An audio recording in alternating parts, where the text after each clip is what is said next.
Today we're taking a look at the Grateful Dead, Dave's Picks number 54. Let's dig into it here on the Vinyl Jukebox. What's up everyone, it's Ben from the Vinyl Jukebox, and if you haven't done so already, please be sure to leave a like and a comment below this video, subscribe to my channel, and turn on notifications so you don't miss any of my videos. So to be honest, I was a bit hesitant at first to do a Dave's Picks review. I mean, you know, Dave's Picks, this is the 54th volume in the series. We had Dick's Picks before that, so there's a ton of Grateful Dead shows officially released out there. And you know, Grateful Dead fans are some of the smartest fans out there. I mean, they know every single little thing about the band, about the music, about the culture. They know who did what certain drum fill on this version of the song from 1970 whatever. I mean, Grateful Dead fans are awesome, and I'm a pretty recent fan. I mean, I only started really getting into the band about a year and a half ago, but to be honest, ever since then I've been absolutely hooked, listening to them all the time. So I figured, you know, with Dave's Picks number 54, this was a good time to really sink my teeth into not only listening, but researching the album enough to be able to give a good review to you guys. And I also noticed on YouTube there's really no Dave's Picks reviews. I had looked for some when I was buying previous Dave's Picks, and unfortunately there are none. So hopefully this might start something, this might spark something, or maybe I'll just keep on reviewing them on my own. But you know, let's have some fun with this, and I'm looking forward to it. So we've got Dave's Picks number 54 here. This is from the Baltimore Civic Center in Baltimore, Maryland, March 26th, 1973. And this was a limited edition to 25,000 copies, as most of them are. I think they're all, yep, 25,000. I got number 23,422, so make of that what you will.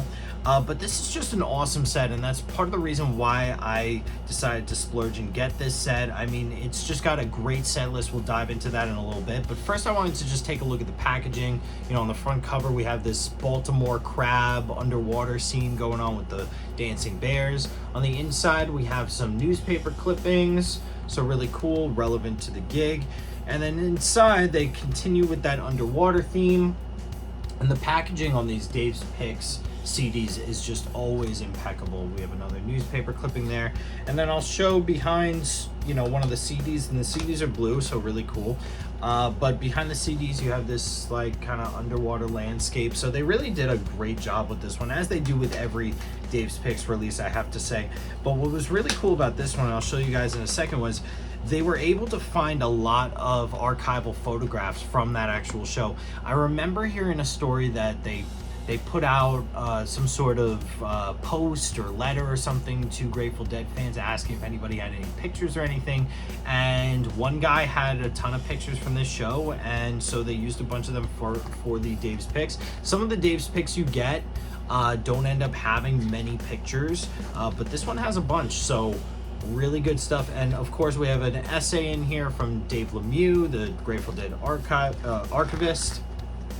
Really cool shot of Jerry there with the alligator guitar. Really cool shot of the band and their speaker setup. And we have the songs, and we have credits. And on the back, really nice shot of the band too. So this Dave's Picks from 1973, like I said, features obviously Jerry on guitar, Donna on co-vocals there, Keith on keyboards, Bill on drums, Phil on bass, and bobweir on guitar, obviously.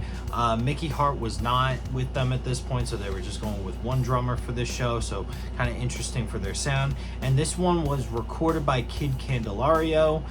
And I have to say, the recording quality on this Dave's Picks is particularly spectacular. I mean, what stood out to me was definitely the bass. Phil's bass from the very start is loud, and it's booming, and it sounds really good. And the guitars, vocals, everything just sounds great. Everything was mixed really well, recorded really well, so can't complain there.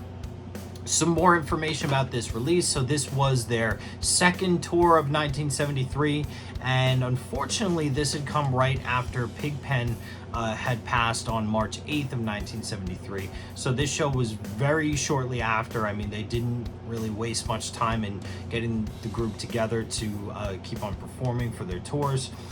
This was a 17-song set, and I believe that this is just over 4 hours long, so that's a very, very long set.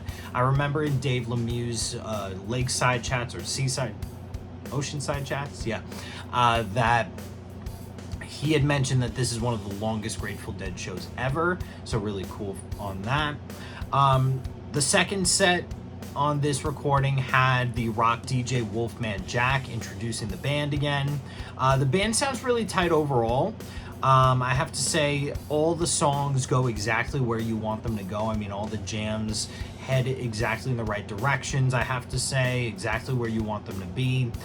Very classic 70s sound of that early 70s period of the band, before they started implementing a little bit more in terms of sounds.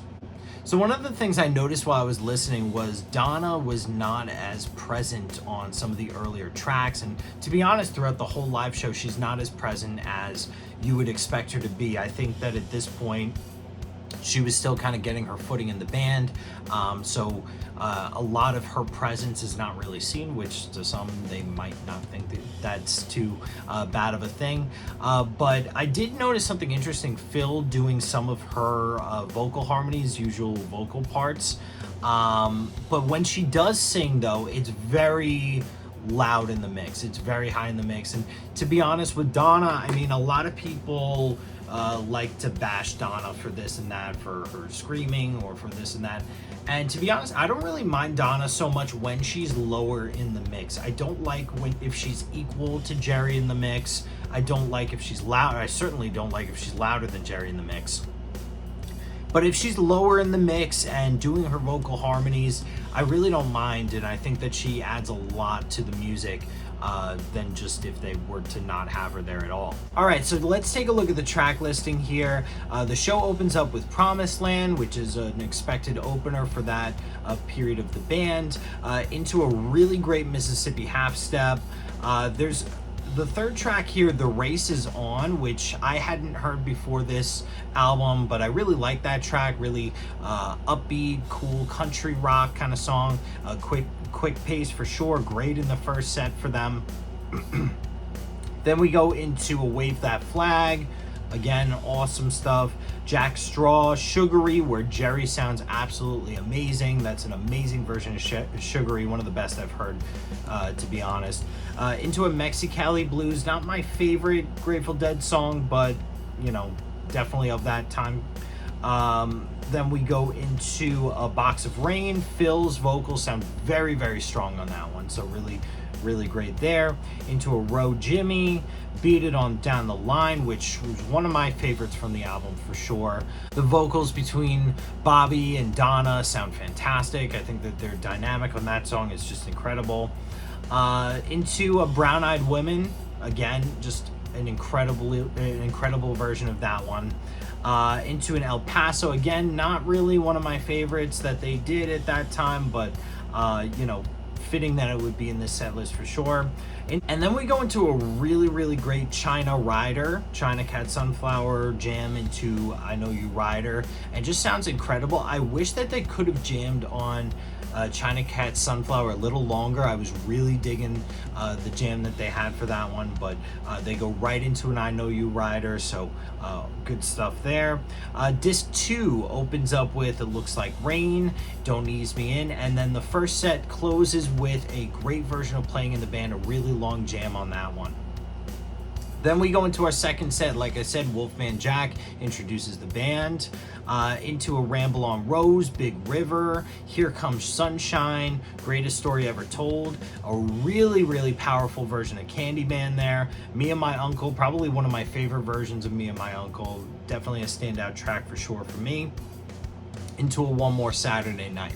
So then disc 3 has all of the jams on it. I think I think that this set really peaks with disc 3 here. We have a He's Gone, into Truckin', into Weather Report Sweet Prelude, into a big jam, into a Wharf Rat, Me and Bobby McGee, Eyes of the World, and into a very, very powerful but softer Morning Dew to close out the set.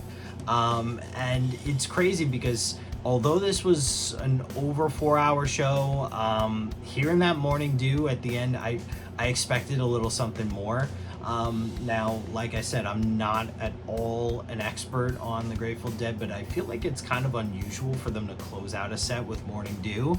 So I kind of expected a little bit more, maybe a Good Lovin' to end things, or maybe Round and Round, something, one of their usual covers to end a set, but wasn't there, unfortunately. But you know, it's always a great set when they leave you wanting more and more.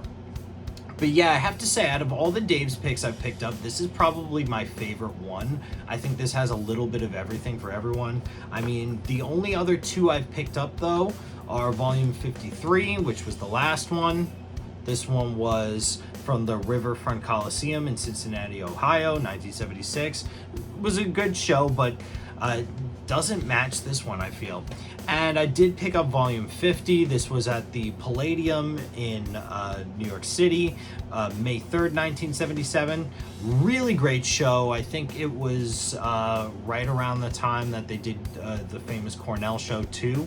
But for some reason, I have to say, Dave's Picks 54 is definitely my favorite of the three that I've picked up. I'll definitely be picking up more Dave's Picks in the future, so it'll be interesting to see how this one will rank as more and more archival releases come out. But yeah, definitely, if you're on the fence about this Dave's Picks 54, out of all three of these, it definitely has the best sound, has an all-around great set list, fantastic artwork, and a great essay write-up from Dave Lemieux for sure. So definitely pick this one up if you're a Grateful Dead fan. If you're just on the cusp of being a Dead fan, I'd definitely pick this up because this will definitely enhance your fandom for sure. All right, everybody, so that's my review of Dave's Picks Volume 54. And let me know in the comments below, were you one of the 25,000 people to pick up Dave's Picks 54? Are you on the cusp of buying it? Are you on the fence about it? Let me know in the comments below. Let me know what you think of it, if you did buy it, and it would be great to have that conversation, everybody. All right, everyone, if you haven't done so already, please be sure to leave a like and a comment below this video. Subscribe to my channel, turn on notifications, all that great stuff. Guys, we are very, very, very close to approaching 1,000 subscribers on the channel. The last time I checked, it was at 962, which is crazy how we're getting that close. So please, if you like what you see from this channel, share it with your friends, get them to subscribe. Let's get to that 1,000 subscriber mark so I can bring you some more amazing content. And I do have a really cool video planned for 1,000. So let's look forward to that. All right, everybody, thanks for watching as always, and take it easy, everybody, and be kind to each other.